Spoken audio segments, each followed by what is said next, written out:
Market पे आता हुआ और एक स्ट्रैटेजी भी। पर आइए स्वागत करते हैं नीलेश जैन का भी, वो भी हमारे साथ अब जुड़ चुके हैं। Nilesh, good afternoon. बताइए सबसे पहले तो आपकी नज़र कहाँ पर है, कौन से हैं वो स्टॉक्स जो कि आपकी रेडार पे आ रहे हैं? वेरी गुड आफ्टरनून सृष्टि, गुड आफ्टरनून एवरीवन। बिल्कुल देखिए, यहाँ पर खरीदारी पर फोकस है, जिस हिसाब से मार्केट में काफी अच्छा एक मोमेंटम बना हुआ है। बैंक निफ्टी नए रिकॉर्ड हाई पर है और निफ्टी 26,000 के बेहद करीब, और गोइंग फॉरवर्ड मेरे ख्याल से वो लेवल भी ब्रेक होते हुए नजर आएंगे। तो यहाँ पर बायस पॉजिटिव साइड में रख के चलने की सलाह होगी। Index as well as stock specific action भी हमें यहाँ से कंटिन्यू होता हुआ नजर आ रहा है। सबसे पहले देखिए, पीएसयू बैंक्स पर एक काफी अच्छा मोमेंटम हमने देखा है और मुझे ऐसा लग रहा है कि अभी भी मोमेंटम कैरी फॉरवर्ड होना चाहिए। इंडियन बैंक एक फ्लैग एंड पुल पैटर्न का ब्रेकआउट यहाँ पे आता हुआ नजर आ रहा है, तो इस पर्टिकुलर काउंटर को लॉन्ग करने की सलाह होगी इंडियन बैंक को, जहां पर अपसाइड में 915 920 के टारगेट होंगे। स्टॉप लॉस रखना होगा 873 का। तो यहाँ पर खरीदारी करने की सलाह होगी इंडियन बैंक को। उसके अलावा जो दूसरा स्टॉक हमें पसंद आ रहा है वो है नाइका। लेकिन नाइका का भी स्ट्रक्चर काफी पॉजिटिव है, काफी अच्छा मोमेंटम हमने नाइका में आज के सेशन में देखने को मिल रहा है। और यहाँ से जो next leg of up move हमें देखने को मिल रहा है वो इस काउंटर को 281 तक ले जा सकता है। 260 का स्टॉप लॉस रखना होगा। नाइका को भी लॉन्ग करने की सलाह होगी। तो चलिए, यहाँ पर नाइका को लॉन्ग करने की सलाह फिलहाल आती हुई। और जी हाँ, क्या ज़बरदस्त मूव, और रिजल्ट्स के बाद तो रुकने का नाम बिल्कुल भी नहीं ले रहा है। पर चलिए, इसी के साथ हरीश जी, हम आपका बहुत बहुत शुक्रिया करना चाहेंगे, आज आपने समय निकाला और तमाम काउंटर्स और सेक्टर्स पर हमसे चर्चा भी की। पर चलिए, इसी के साथ फिलहाल वक्त तो चला एक छोटे से ब्रेक का। आप कहीं मत जाएगा, हम ब्रेक के बाद जल्द लौटेंगे और लेकर आएंगे आपके लिए ढेर सारी ट्रेडिंग कॉल्स।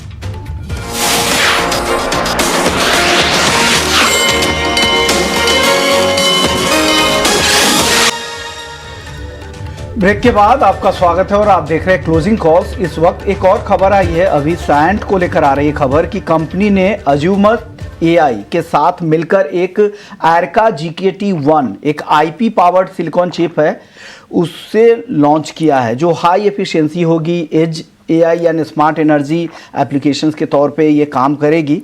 और उसके बाद देखिए, इस खबर के बाद थोड़ी रिकवरी ज़रूर दिखी है। हो सकता है कि ये पहले से भी डिस्काउंटेड हो, क्योंकि ये ऑलरेडी प्रक्रिया में रही होगी लॉन्च की, लेकिन ये एक अहम डेवलपमेंट है सेमी कंडक्टर को लेकर, क्योंकि सेमी कंडक्टर को लेकर हम सेल्फ रिलायंट बनने की लगातार कोशिश कर रहे हैं। और इस तरह की खबर अगर आ रही है, और एरका GKT1 नाम से ये सिलिकॉन चिप लॉन्च किया गया है, जो अजूमत एआई के साथ मिलकर सैंट ने लॉन्च किया है। इस पर एक राय श्रीकांत जी आपकी चाहिए, क्या राय देंगे इस स्टॉक को लेकर?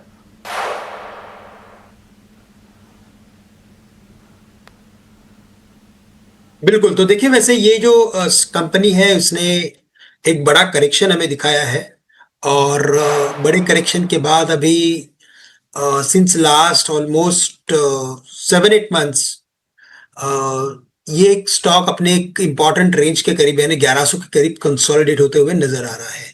अब यहाँ से अगर कोई टर्निंग अगर इसमें आता है तो कुछ हम इसमें लॉन्ग बेट बना सकते हैं, और टर्निंग आने के लिए इसे कम से कम 1200 के लेवल्स को क्रॉस करना पड़ेगा।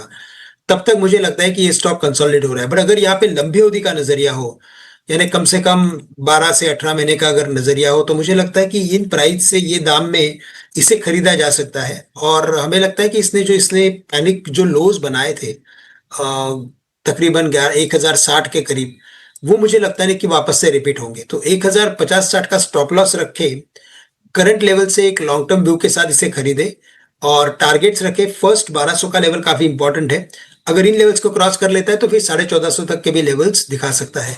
तो करंट लेवल से मैं यही कहूंगा कि अगर इसमें इन्वेस्टमेंट्स हो तो इसमें बने रहिए। इन्वेस्टमेंट हो तो आप बने रह सकते हैं, ये सलाह सैंट को लेकर निकल कर आ रही है। चलिए, एक खबर आ रही है, एक्साइड के मैनेजमेंट का जो बयान आया था वो आपको बता देता हूं कि मैनेजमेंट को लगता है कि जो मार्जिन है वो 12 से 13% पर वो बरकरार रखेंगे। कौन कॉल की ये अपडेट है एक्साइड मैनेजमेंट में? हालांकि जो कंपनी के नतीजे थे वो हर फ्रंट पे अच्छे थे, लेकिन कंपनी के मैनेजमेंट ने ये भी कहा है कि एक्सपोर्ट सिचुएशन को लेकर चिंताएँ बरकरार है, और आगे भी आने वाली तिमाहियों में भी इस पर असर दिख सकता है, क्योंकि जिस तरह के टैरिफ के सिचुएशंस है उस वजह से एक्साइड के एक्सपोर्ट पर भी असर होगा। लेकिन मार्जिन को लेकर वो काफ़ी बुलिश साउंड कर रहे हैं, और वो 12 से 13% मार्जिन की उम्मीद रख रहे हैं। एक्साइड को लेकर राजेश सर, आपकी राय क्या है? देखिए, हम इस जो बैटरी मैन्युफैक्चरिंग स्पेस में बहुत बुलिश है, कारण अभी थोड़ी देर पहले जैसे हम डिस्कस कर रहे हैं कि ऑटो हमें बहुत अच्छा लग रहा है।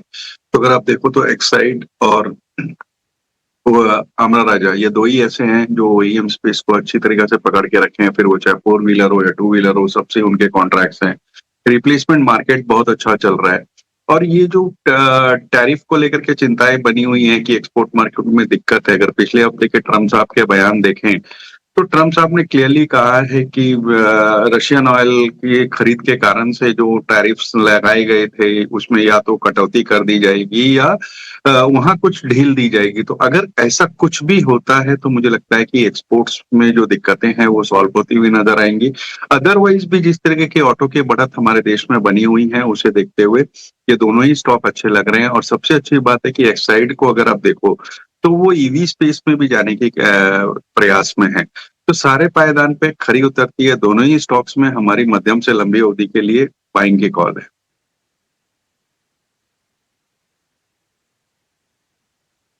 ठीक है, एक्साइड को लेकर ये व्यू ऊपरी स्तरों से थोड़ा सा प्रेशर ये झेल रहा है, हालांकि अभी भी 0.25% के आसपास के गेन से 381 रुपए के भाव है।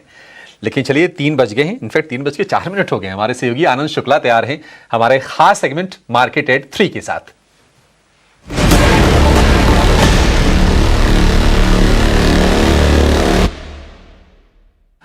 आनंद बताइए कैसा एक्शन रहा है बाजार का आज और क्या हाइलाइट्स हैं?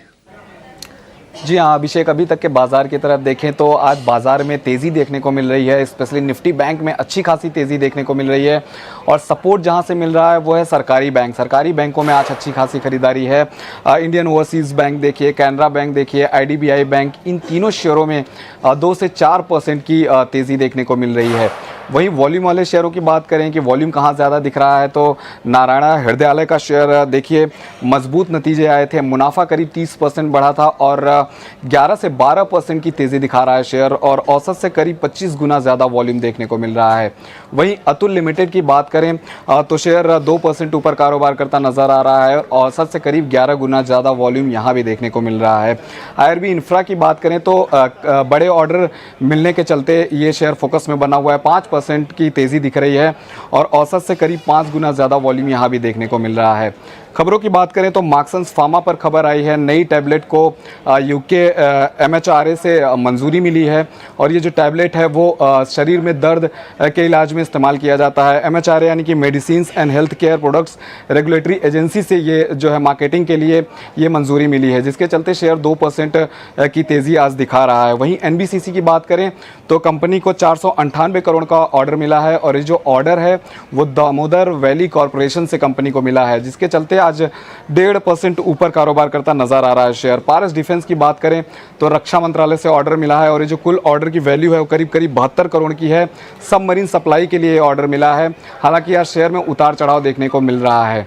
अंत में ब्रोकरेज रिपोर्ट की बात करें तो टाटा मोटर्स पीवी पर गोल्डमैन सैक्स की ब्रोकरेज रिपोर्ट आई है। लक्ष्य घटा दिया है, लक्ष्य 390 से घटाकर 365 रुपये का कर दिया है। हमने देखा था कि कंपनी के नतीजे आए थे और कमज़ोर नतीजे रहे थे, प्रदर्शन काफ़ी कमज़ोर रहा था। जेएलआर को सितंबर 2025 साइबर अटैक से काफ़ी बड़ा नुकसान उठाना पड़ा था, जिसके चलते आज 5% की गिरावट शेयर में देखने को मिल रही है। तो 3 बजे तक ये सारे बड़े हाईलाइट्स थे जहाँ एक्शन देखने को मिल रहा है। शुक्रिया आनंद इस अपडेट के लिए। तो कहां पर बाजार में आज तेजी है, कहां पर मंदी है, कहां पर वॉल्यूम ज्यादा है, बजर्स कौन से हैं, ये कंप्लीट बाजार का पूरा एक्शन 1 से 1.5 मिनट में आनंद रोज आपको बता देते हैं। बैंकिंग में आज हलचल है और आज हम देख रहे हैं कि चौतरफा बाइंग है। शायद ही कोई ऐसा बैंक हो जहां पर आज आपको कमजोरी दिखे। निफ्टी बैंक है करीब 400 सवा 400 अंक ऊपर और निफ्टी पीएसयू बैंक में लगभग इससे डबल की तेजी है। प्रतिशत के लिहाज से आप देखेंगे करीब 1.5% ऊपर निफ्टी का पीएसयू बैंक इंडेक्स आपको दिखाई देगा।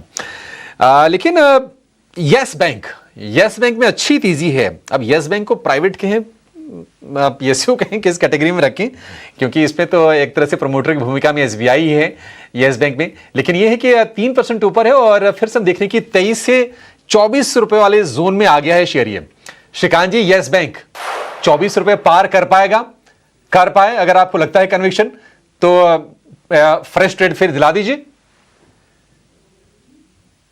नहीं, बिल्कुल मुझे लग रहा है कि जितने भी स्मॉल साइज बैंक है वहाँ पे फंडामेंटल काफी डेवलपमेंट्स हुए हैं, और हमें लगता है कि इवेंचुअली इनमें जो फंड इन्फ्यूजन हुआ है जिसकी वजह से ये सभी बैंकों में एक फ्रेश खरीदारी हमें देखने मिल रही है। आज के दिन में अगर आप देखें तो Equitas small finance bank, Ujjivan, IDFC first, yes bank, सभी में हमने तेजी देखी है, और हमें लगता है कि यस बैंक ने भी अपने पिछले 15-20 दिनों के साइडवेज कंसोलिडेशन को क्रॉस किया है।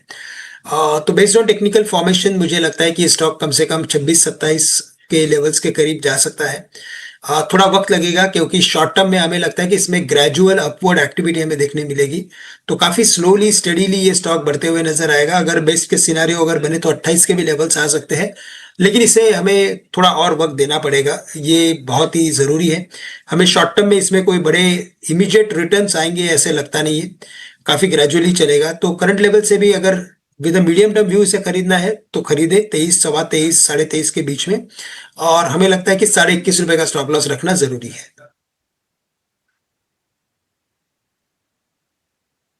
21.5 रुपए का स्टॉप लॉस लगा लीजिए आप यस बैंक के लिए। मुथूट फाइनेंस में हमने देखा था कि शुक्रवार को काफी बड़ी तेजी आई थी। आज भी ये शेयर चल तो रहा है लेकिन थोड़ा थोड़ा ठिठक रहा है, 0.25% के आसपास की मजबूती हम मुथूट फाइनेंस के शेयर में देख रहे हैं। हालांकि ये जो साल गुजरा है ना, बड़ा कमाल का गुजरा है। सोने में जो चमक आई है, मुथूट फाइनेंस ने उसका भरपूर फायदा उठाया है, और ईयर टू डेट करीब 70% ये शेयर चला है मुथूट फाइनेंस का। नीलेश भाई, मुथूट फाइनेंस के जरा चार्ट चेक कीजिए। बीच बीच में ऐसा लगा कि थोड़ी प्रॉफिट टेकिंग आ जाएगी या फिर तेजी रुक जाएगी, लेकिन छोटे मोटे करेक्शन के बाद फिर से गियर अप किया है मुथूट फाइनेंस ने, क्योंकि गोल्ड की चाल इस तरह की रही है तो गोल्ड फाइनेंसेस में दम दिखना भी था। आप जरा बताइए कि चार्ट्स अभी आपको कैसे लग रहे हैं, और क्या यहां से फर्दर तेजियां बनते हुए देख रहे हैं? बिल्कुल अभिषेक जी, एक सेक्युलर अप ट्रेंड में रहा ये काउंटर, लगातार एक series of height and habit of formation हमें वीकली टाइम फ्रेम पे देखने को मिल रहे हैं। स्ट्रक्चर अभी भी स्ट्रॉन्ग नजर आ रहा है, ऊपरी स्तरों पर 4000 के पार ये काउंटर हमें जाता हुआ नजर आ रहा है। इनफैक्ट पिछले सप्ताह हमने यहाँ पर एक ब्रेकअवे गैप देखा था, प्राइस एंड वॉल्यूम ब्रेकआउट भी देखने को मिले थे, तो उसके चलते यहाँ पर स्ट्रेंथ अभी भी देखने को मिल रही है। फ्रेश खरीदारी के लिहाज से तो रिस्क एंड रिवॉर्ड फेवरेबल नहीं है, बट जिनके पास लॉन्ग पोजीशन है बने रहे। 3600 के नीचे का क्लोजिंग बेसिस पे स्टॉप लॉस रखे। पोजीशन टारगेट 4000 और 4200 तक के यहाँ पर देखने को मिल सकते हैं।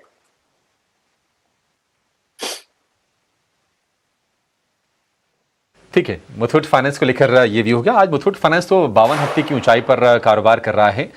निफ्टी बैंक ने नया रिकॉर्ड हाई बनाया है, लेकिन कुछ और भी स्टॉक से जहां पर हम देख रहे हैं कि 52 हफ्ते की ऊंचाई उन्होंने छुई है।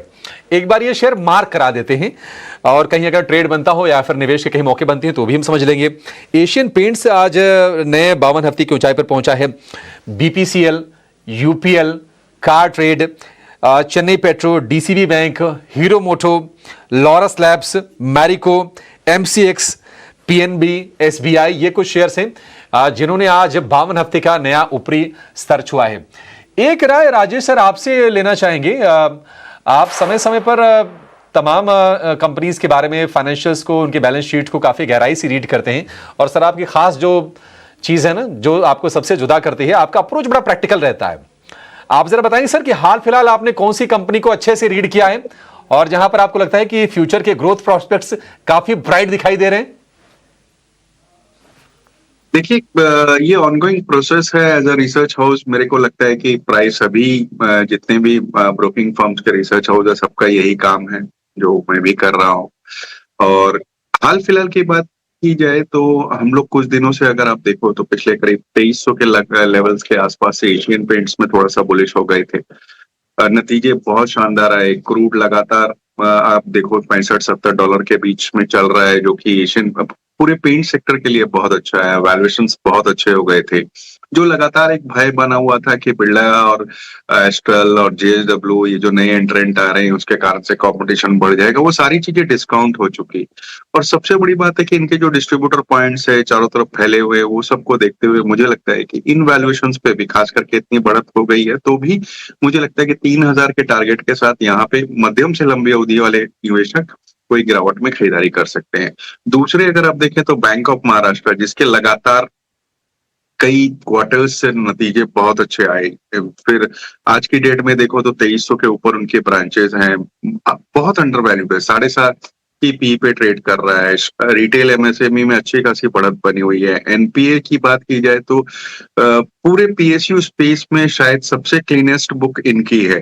कासा रेशियो 55% के ऊपर है और डिजिटल पुश बहुत अच्छी बना रहे हैं, जिससे ऑलमोस्ट पब्लिक से प्राइवेट सेक्टर बैंक के बराबरी में ये डिजिटल पुश बनाए जा रहे हैं। दूसरी तिमाही में अगर आप देखेंगे तो बॉटम लाइन 23% के आसपास बढ़ी थी, डिपॉजिट एडवांसेस सब में बढ़त थी और सिर्फ इस क्वार्टर में नहीं, पिछले 4-5 क्वार्टर से ये परफॉर्मेंस इनकी बनी हुई है। तो 70-72 के टारगेट के साथ यहाँ भी खरीदारी की जा सकती है। तो चलिए, ये कुछ चुनिंदा काउंटर्स आपके लिए जहां पर आप रख सकते हैं नज़र। खास तौर से बैंकिंग स्पेस में ज़बरदस्त एक्शन है और आज पूरे ही दिन ये सेक्टर आज उभर के निकला है आज का स्टार परफॉर्मर। पर आइए, कुछ ही मिनट बाकी रह गए हैं हमारे एक्सपर्ट्स की क्लोजिंग आइडियाज़ बीटीएसटी या फिर एसटीबीटी ट्रेड समझने की कोशिश करते हैं। और नीलेश, पहले आप बताइए कौन से हैं आपके रेडार पे काउंटर? बिल्कुल सृष्टि, देखिए सबसे पहले जो स्टॉक रडार पर है वो है Eternal. New age stock, Nykaa, Eternal, Policybazaar, सारे ही स्टॉक में काफी अच्छा मोमेंटम हमें आज देखने को मिल रहा है। तो यहाँ पर इटर्नल इसको लॉन्ग करने की सलाह होगी। एज अ डिस्क्लेमर, हमने हमारे क्लाइंट को भी खरीदारी करने की सलाह दी है क्योंकि एक strong science of trend reversal यहाँ पर देखने को मिल रहा है। 318 से 322 रुपए तक की अपसाइड यहाँ पर देखने को मिल सकती है। आज के दिन के लोवेस्ट लेवल के आसपास का स्टॉप लॉस रखना होगा जो कि 301 के आसपास है। 320 और हो सकता है उसके बाद 325 तक की भी अपसाइड हमें यहाँ पर देखने को मिले।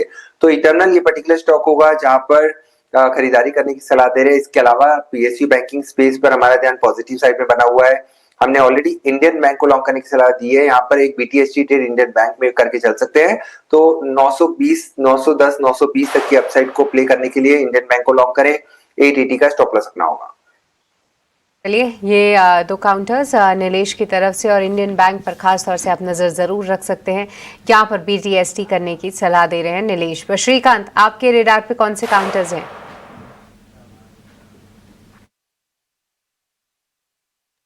तो देखिए, मुझे लग रहा है कि थोड़ी एक्टिविटी अभी हम कुछ डिफेंस स्टॉक्स में भी देख सकते हैं क्योंकि इंडेक्स 26,000 के ऊपर काफी कॉन्फिडेंटली ट्रेड कर रहा है। मोस्ट ऑफ द टाइम जब मार्केट में तेजी होती है तो पीएसयू बैंक्स, कुछ पीएसयू पब्लिक एंटरप्राइजेस में अच्छी तेजी देखने मिल रही है। जैसे आज HPCL, BPCL, IOC, Chennai petro, MRPL में तेजी हमने देखी है। हमें लगता है कि थोड़ा सा मोमेंटम डिफेंस और रेलवे में भी आ सकता है। तो डिफेंस में स्पेसिफिकली हमें लग रहा है कि एचएएल में लॉन्ग की पोजीशंस बनाई जा सकती है। हिंदुस्तान एरोनॉटिक्स जो अभी 4780, 4790 के करीब ट्रेड कर रहा है, तेजी बनती है तो ये स्टॉक कम से कम 4950 तक के लेवल्स दिखा सकता है। अगर मैं करंट लेवल से परचेस करता हूं तो मेरे स्टॉप लॉसेस रहेंगे 4730 के। तो 4730 के स्टॉप लॉस के साथ एचएएल में खरीदने की राय रखेंगे। 4730 का स्टॉप लॉस और खरीदारी की सलाह एचएएल में श्रीकांत जी की तरफ से आ रही है। लेकिन चलिए आगे बढ़ते हैं। अब ले लेते हैं Canara Bank news headlines. Break के बाद आपका स्वागत है और आप देख रहे हैं क्लोजिंग कॉल। बाजार की मजबूती इस बीच बढ़ी है। निफ्टी अब मजबूती से 26,000 के ऊपर टिक गया है। इस बीच एक खबर भी आई थी कि एम्फेसिस को लेकर कि ब्लैकस्टोन कंपनी में अब ब्लॉक डील के जरिए अपनी हिस्सेदारी को कम कर सकता है और ये साइजेबल हिस्सेदारी को कम कर सकता है। तो इस खबर के बाद से एम्फेसिस के स्टॉक को देखिए गिरावट बढ़ी है। करीब 3.5% के आसपास की गिरावट दिख रही है। राजेश जी, एक बार एम्फेसिस पे फंडामेंटल व्यू दीजिए, क्या करना चाहिए जो इन्वेस्टर्स है इनके? देखिए, पूरे आईटी स्पेस में पिछले कुछ दिनों से जो टैरिफ को लेकर दिक्कतें थी या यूएस में डिस्क्रिशनरी स्पेंड कम होने की बातें थी, उस कारण से दिक्कत बनी हुई थी। लेकिन वैल्यूएशन अब सबके ठीक ठाक हो गए हैं और जब अगर टैरिफ हट जाता है तो पूरे आईटी स्पेस में मुझे लगता है कि एक अपसाइड आएगा। खास एम्फेसिस की बात की जाए तो मैं समझता हूँ कि इन लेवल्स पे बहुत ज्यादा अपसाइड तो बचता नहीं है। बहुत मैक्सिमम मुझे दिखता है तो 2800, 2850 दिखता है। इससे बेहतर ऑप्शंस आपको बाजार में हैं जैसे कि इंफोसिस या टीसीएस। तो मैं समझता हूँ कि कोई निवेशक है, कोई उछाल आता है तो वहां निकलना चाहिए। उछाल में निकलने की सलाह यहाँ पर दी जा रही है। एक खबर, एक अपडेट ये भी आ रहा है कि इंडिया का ट्रेड डेफिसिट बढ़ा है अक्टूबर में। क्योंकि इंपोर्ट में काफ़ी बढ़ोतरी हुई है और हायर डोमेस्टिक डिमांड, घरेलू डिमांड अक्टूबर में काफ़ी ज़्यादा रही है, क्योंकि यहाँ पे जीएसटी 2.0 जो लॉन्च हुआ था तो वहाँ पे टैक्स जो घटने से कंजम्पशन, घरेलू खपत यहाँ पे बढ़ी है और बाहर एक्सपोर्ट कम हुआ है। एक्सपोर्ट कम होने की वजह एक यूएस की ट्रेड पॉलिसी भी रही है, जिस वजह से भी यहाँ पर एक्सपोर्ट पर काफ़ी असर हुआ है। और साथ ही जेम ज्वेलरी एक्सपोर्ट को लेकर कहा जा रहा है कि 31% कम रही है, क्योंकि यूएस एक बड़ा मार्केट है और वहाँ से अगर एक्सपोर्ट कम होते, वहाँ से अगर इंपोर्ट कम होते तो डेफिनेटली उसका असर नंबर्स पर दिखे हैं और वही वजह है कि हमारा ट्रेड डेफिसिट बढ़ा है, अक्टूबर में रिकॉर्ड लेवल पे पहुँच चुका है। ये एक अहम अपडेट आपके लिए है। चलिए एक और खबर है, अभी सात्विक ग्रीन को लेकर एक खबर आ रही थी कि कंपनी को ऑर्डर मिला है करीब करीब 178 करोड़ का पीवी मॉड्यूल की सप्लाई के लिए। ये ऑर्डर मिला है सात्विक ग्रीन को। सात्विक ग्रीन एनर्जी पर एक राय, नीलेश जी आपका।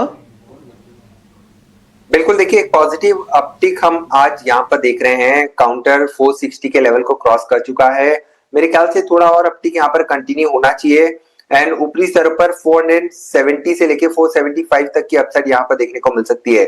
अगर हम सपोर्ट की बात करें तो अब सपोर्ट शिफ्ट हो चुका है 455 पर, तो वहां पर स्टॉप लॉस रखना होगा एंड मोमेंटम थोड़ा पॉजिटिव है तो 470 से 475 तक की अपसाइड यहाँ पर देखने को मिल सकती है।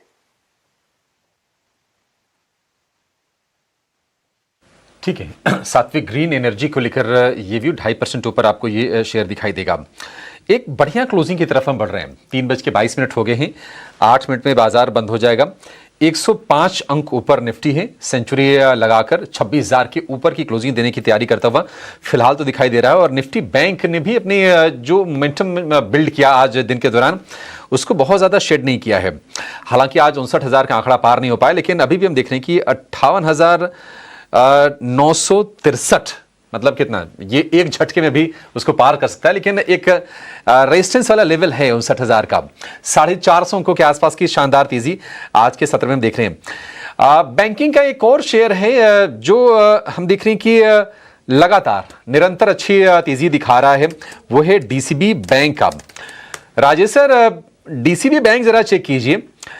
छोटे साइज का ये बैंक है, लेकिन दिक्कत ये है, दिक्कत क्या है, मतलब चल बहुत गया है। जिनके पास है वो तो बहुत खुश हो रहे होंगे। महीने भर में करीब 40-45% के आसपास के रिटर्न्स हैं। वैल्यूएशंस भी मुझे तो ठीक ठाक दिखाई दे रहे हैं, काफी रीजनेबल हैं। अभी कितनी गुंजाइश आपको शेयर में दिखाई दे रही है तेजी की? देखिए, जिस तरीके की शॉर्ट टर्म में तेजी बनी है उसे देखते हुए मुझे लगता है कि 195-200 के लेवल्स के आसपास एक बार मुनाफा वसूली करनी चाहिए।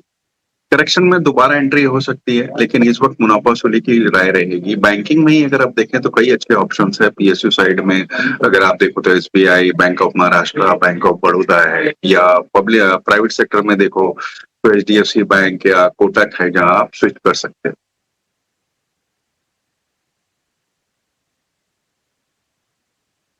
ठीक है, ये कुछ नाम आपको राजेश जी ने बताए हैं। कुछ शेयर जहां पर आज बढ़िया तेजी बनी, और ये शेयर थोड़े से ना स्लो स्टार्ट किए थे और जैसे जैसे दिन बीता ये डे हाई पर चलते गए। हडको के बारे में हमने थोड़ी देर पहले हमने व्यू लिया था। सीमेंस करीब 5% ऊपर, 3235 ये भाव है सीमेंस का। श्रीकांत जी, सीमेंस जिन्होंने लॉन्ग कर रखा है, क्या एज ए बीटीएसटी ट्रेड इसको कैरी कर सकते हैं सीमेंस को?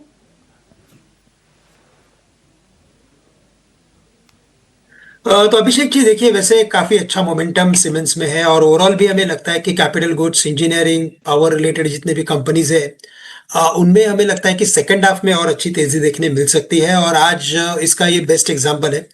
नंबर्स के बाद इसमें अच्छी तेजी बनी है और ये रिजल्ट के बाद बढ़ना इंडिकेट कर रहा है कि इसमें और भी तेजी कंटिन्यू हो सकती है।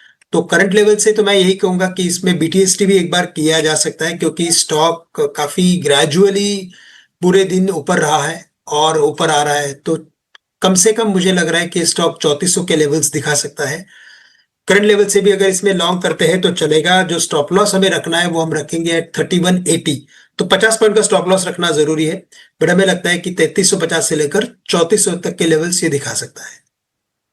तो चलिए सीमेंस देखिए नतीजे तो बहुत खास नहीं थे पर मैनेजमेंट की कमेंट्री ने जो है उत्साह ज़रूर भर दिया है। 5% का उछाल आप देखिए ये काउंटर दिखा रहा है।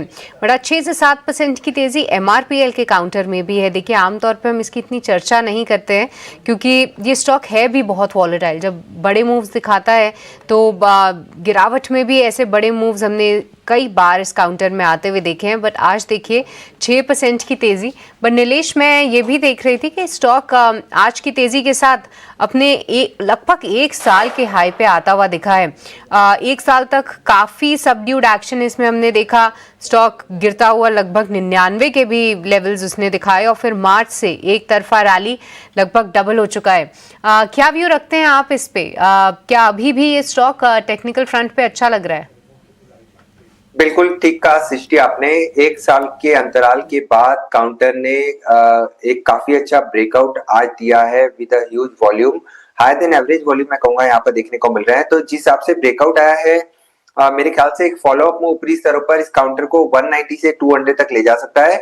अगर पोजिशनल लिहाज से देखें तो मेरे ख्याल से 220 तक की भी अपसाइड यहाँ पर देखने को मिल सकती है क्योंकि लंबे समय के बाद यहाँ पर जिस हिसाब से मूव आया है तो स्ट्रक्चर पॉजिटिव हो चुका है एंड 174 के स्टॉप लॉस से यहाँ पर जिनके पास लॉन्ग पोजीशन है वो बने रह सकते हैं।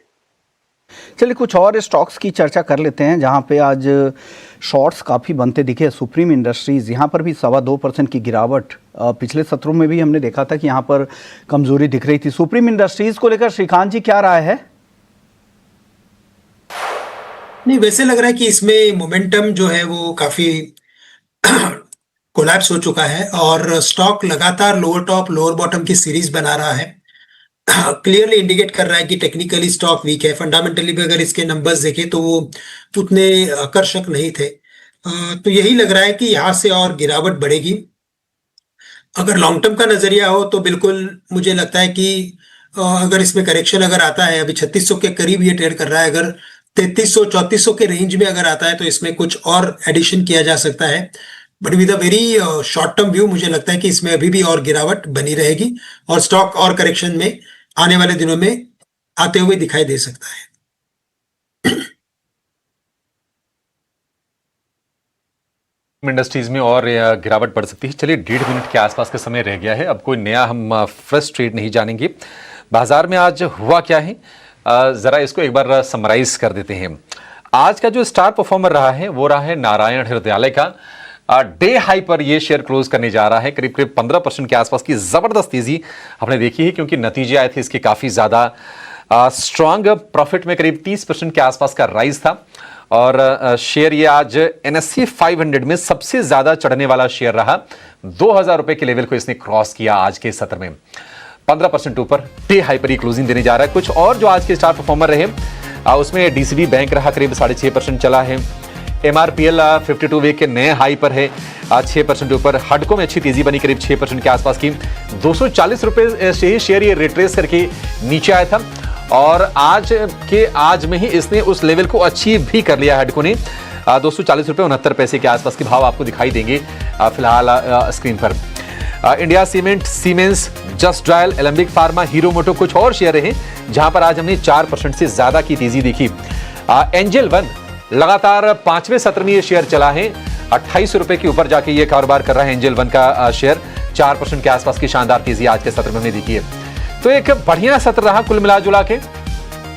लगातार छठे सत्र में निफ्टी चला है, 26,000 के लेवल को फिर से पार किया है, टिकाया है, उसके ऊपर क्लोज देने जा रहा है। 102 अंकों की तेजी निफ्टी में। निफ्टी बैंक की बात करें तो लगातार 7वें सत्र में तेजी का सत्ता निफ्टी बैंक में 58,950 के आसपास की क्लोजिंग निफ्टी बैंक ने दी है। 425 अंकों की तेजी और निफ्टी बैंक के 12 शेयर आज मजबूती पर बंद हुए हैं। कमजोरी कहां पर है जरा उसकी बातचीत भी कर लेते हैं। टाटा मोटर्स पैसेंजर व्हीकल कमजोर इसके नतीजे आए थे। गाइडेंस इन्होंने अपना रिड्यूस किया था एबिट मार्जिन का, GLR का, उसके चलते कमजोरी आई। निफ्टी का ये एकमात्र ऐसा शेयर रहा जहां पर 1% से ज्यादा की कमजोरी रही। अदरवाइज कुछ और कमजोर शेयर जिसमें 1% से कम कमजोरी रही। अल्ट्राटेक, जियो फाइनेंस, एशियन पेंट्स कुछ और शेयर रहे जहां पर हमने कमजोरी देखी। हालांकि एशियन पेंट्स ने इंट्राडे में आज 52 वीक का नया हाई भी बनाया। हडको रहा स्टार वायदा का 6% की तेजी के साथ और वायदा में टॉप लूजर टाटा मोटर्स 5% की गिरावट। एम्फेसिस एस्ट्रल में भी 3% के आसपास की कमजोरी रही। ओवरऑल एक बढ़िया सेशन और कॉन्फिडेंस के लिहाज से एक अच्छा सत्र रहा। सेंचुरी लगाकर निफ्टी बंद हुआ है 26,012 पर। निफ्टी बैंक की बात करें तो 423 अंक ऊपर 58,950 के आसपास की क्लोजिंग। मार्केट की ब्रेथ काफी अच्छी रही है, एडवांसेस की संख्या रही आज के सत्र में ज्यादा। चलिए शो को यहीं पर समाप्त करेंगे। बहुत शुक्रिया राजेश जी आपका, श्रीकांत जी, नीलेश जी आपका भी आज समय देने के लिए और तमाम स्टॉक्स पर अपनी रणनीति हमसे साझा करने के लिए, हमारे दर्शकों की मदद करने के लिए। फिलहाल विश्वमोहन को और मुझे आप दीजिए इजाजत, लेकिन कहीं जाइएगा नहीं। छोटे से ब्रेक के बाद आपके हम कराएंगे कल की तैयारी। अभी